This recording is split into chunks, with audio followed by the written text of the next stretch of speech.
Duha ka menor de edad patay human malumos samtang nangaligo sa dagat sa Cagayan de Oro City. Sayron tang detalye nini sa live report ni Cyril Chavez. Cyril.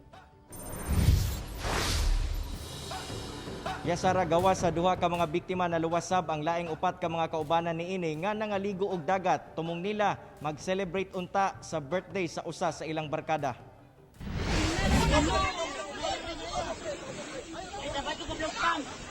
Gisulayan pa pagluwas sa mga tao nga nangaligo usab niadtong tunguras sa beach sa Barangay Bonbon.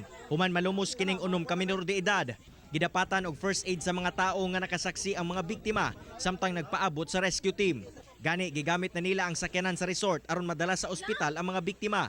Sumala pa ni Clarita Simene, trabahante sa duol nga resort, nga dali nilang giluwas ang mga biktima diyang nangayo kini og tabang. Katong isa nga murag nakabulag sa ila. Niingon sila nga kuan kanang tabangin ninyo na kay dili na joke. Mutong giadto nagibira nila paingon diri.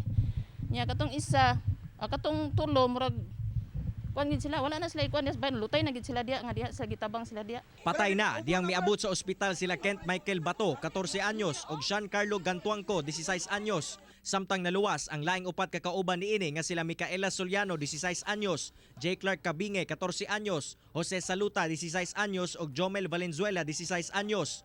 Migawa sa investigasyon sa kapulisan nga nangaligo og dagat ang magbarkada alang kuno sa advance birthday celebration sa ilang barkada nga si Jose Saluta. Ginasuta karon sa kapulisan kung tinuod nga nakainom og ilimnong makahubog ang mga batan-on, rason nga nalumos kini. So po giakat po mga beaches owner bitaw no. Dapat we have to be responsible sa atong action. Dapat kung na mga ligo ana ato nang badlongon nga bawal pa.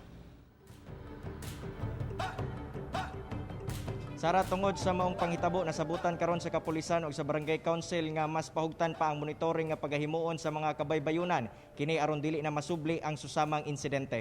Sara. Okay, dagang salamat, Cyril Chavez.